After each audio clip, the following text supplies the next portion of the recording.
Is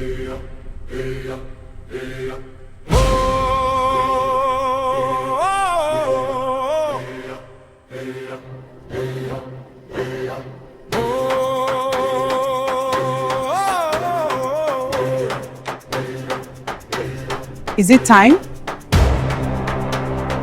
I can't wait to see it.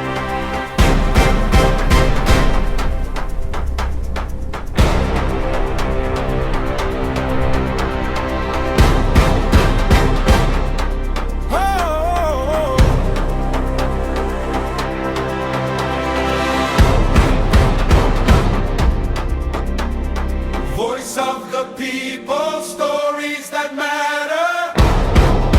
Oh wow! Truth in every moment, now and forever. Across every border, across every land, we form, we empower, together we stand.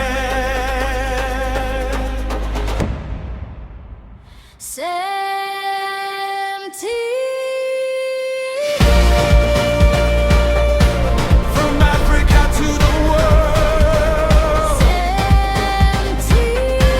connecting everybody.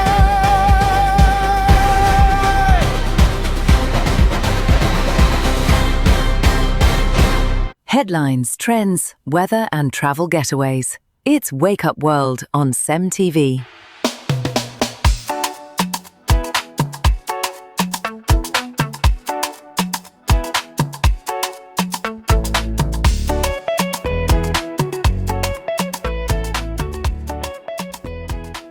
A very good morning to you, ladies and gentlemen, viewers on television and on YouTube. Welcome to the online trend segment of CEMTV's Morning Pulse. I am Emmanuel Taminot Henari, but you can of course call me Tammy. I'm not alone in the studio today. Of course, I have always flying with me my co-host, co-pilot and co-anchor, the weather oracle herself, Vera Phillip. I think when you're flying a plane, you definitely need a weather oracle with you. Yeah, most definitely. That's my thought. I think that's also like one of the rules when you're flying a plane. Actually, it is. Do you have an oracle? Like you have now, Abby.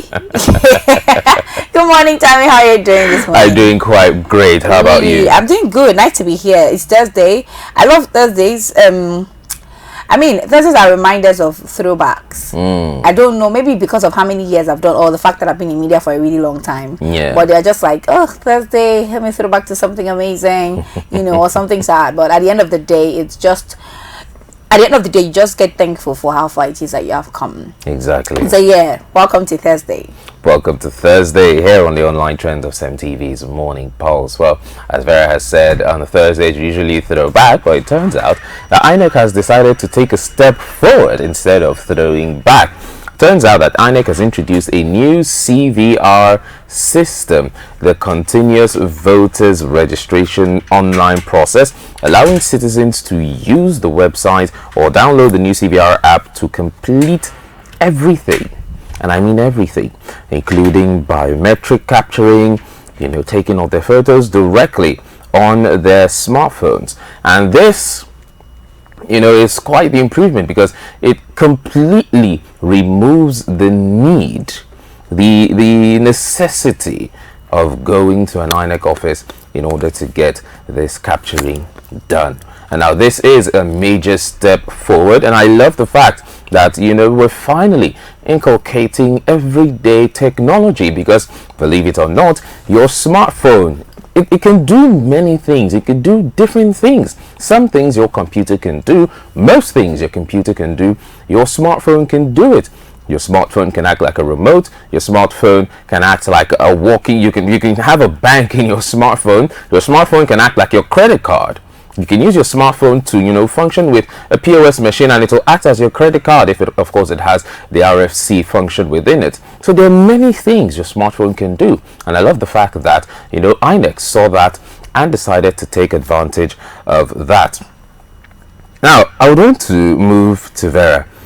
This is, of course, good news. This is introduction of technology into the runnings of our election. I mean, of course, we've had the introduction of technology, but this one makes it more accessible for the users. It makes it easy for individuals, that, and also yesterday we took the topic of someone being asked to pay 2,000 naira in order to get his PVC. This eradicates that problem. But now another major problem arises, which is digital safety. When you're doing anything online, when you're doing anything digital, you also need to be able to ensure that you have top-notch cyber security. That's one important thing that you should not overlook. So I would want to ask Vera, with the way Nigeria's history of crashed websites, of not being able to handle traffic, and so on and so forth, in as much as I welcome this new development, do you think we can completely trust it, knowing that their track record, of Nigerian apps, of websites crashing when you see 1,000, 100,000, 1 million, 2 million people going into the site? So first of all, as you said, it's a welcome development. It is very much. Secondly, I think these are issues that obviously when we're dealing with technology, it definitely comes up. It's not just in Nigeria that we have our websites crash, and all of that. However, verification, and all of that is always very necessary. Now, with our informations and, the security of the details we're going to be putting in on our registration processes or trying to get these PVCs, there's also the question of if this is protected. And of course, it's not the first time we have BVNs. We operate, all of that online as well, and our information, our details are online, and we see how, fraudsters have made use of it, and also the processes that have been put in place to make sure that, it is curbed or at least it is reduced. So on that level, I can decide to trust that, okay, some level of, security will be given to it.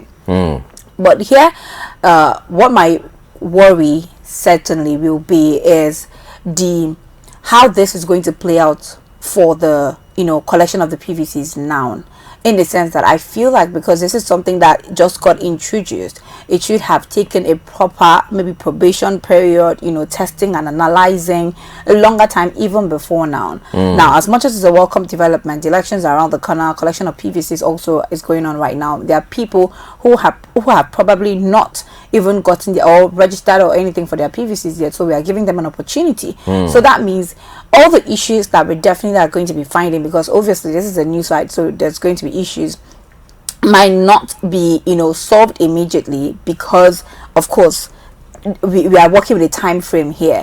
So what's the possibility that when these issues arise, the INEC will be able to solve those problems as they come, as the issues of security, the issues of maybe even hacking happens? What is the possibility that those issues are going to be solved? But as I said, there is no there's nothing that has ever become a big thing that didn't start from a step. True. So most definitely I appreciate the step that the government has brought. I just hope that we are being proactive, in order that whenever these things crash, or whenever it is that it doesn't work, when I'm saying whenever, it's as if I'm expecting it to crash. I mean, no, let's be honest, it's not you expecting it, as long as it is a website. I mean, every, like you said, it's not a Nigerian thing. Every website faces crash once they deal with a certain level of traffic. I mean, major, be it streaming websites, be it political websites, be it government websites, be it whatever. It's as long as it's it's dealing with massive traffic, you are expected to have a crash. Now, the thing is, how trustworthy are they to be able to handle all these remote glitches? Because anything that also has anything to do with online, they also need to have a help desk. Because if your app is having a glitch, if the website is having an issue, because of course elections are around the corner, now is the hot time for people to quickly get their voters card. And as time goes down, as the months run out, it will only get, Nigerians we work on the last minute, we work on the last hour, we believe in the God of the 11th hour, so we tend to work with the 11th hour. Implement the 11th hour. Exactly. So we know, even when they were talking about the NIN registration, you saw how bad it was. It was at the last minute, the NIMC office was flooded with people. So based on precedent, we know that Nigerians may not take advantage of this now is towards the election, when everything is getting hotter, when everyone is talking about it, when it's the talk of the town, when everyone is go and get your and that's why when people rush it. So those should issues be done about it now, so that people can, you know, jump on the opportunity. And besides that, there's also a question of the grassroots, you know. Where do they come to play in all of this, especially those who do not have access to smartphones? I mean, let's not deceive ourselves. You have Nigerians in the villages, you know, in rural areas who have no access to smartphones or computers. I mean, not even only in the rural areas, in the urban areas here in Port Harcourt, there are places, there are people that don't own smartphones. How do we factor those people in? I know that this is supposed to make it easier, but it should also be a room where it is factored, you know, or where these people are being factored as well, so that everybody can be carried along at the end of the day. But is it a welcome development? Yes, it definitely is. I'm just hoping that, you know, we are being proactive, because that's another dimension. You know, we are being proactive enough to know that these situations come with its own difficulties, and we're also preparing how to manage these difficulties when it happens. You know, it's awesome that you pointed out the rural areas, and I also pointed out that even in the urban areas there are people that don't have smartphones. And I think they thought of that, because they said that it's not only the website, it is also the app. You know, it's not just going to be only, you know, based on the app, it's also going to be a website. So if you have access to the application, fine for you. If you don't have access to the application, if you have access to a cyber cafe, or you have access to someone else's phone, children can do it for their parents. You know, children that have smartphones can do it for their parents. Now, the INEC Resident Electoral Commissioner for Lagos, which is Professor Ayobami Salami, he said it better, you know, in this video. So here's a watch of what he had to say concerning this new release, all the details you need.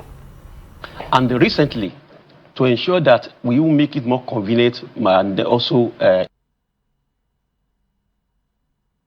improve the access, we have now introduced as a commission what is called the new continuous voter registration online, in which case, before now, you need to come to our office. You can do pre-registration in your comfort of your office, on your smartphone, or in your room, but you have to come to our office for biometric capturing. But now you don't even need to come to our office. Anybody can sit down in the comfort of his home or office. Once you have a smartphone, Android, you go on our website, you download the new CVR app, and then you do everything, including biometric capturing, on your phone, on your smartphone. So all these things we will be doing to address the issues that people have been raising about the convenience, the accessibility, and the rest. So what is happening that INEC is constantly thinking of how we can deploy technology to improve access, and also to bring more convenience to people to be able to participate in the process.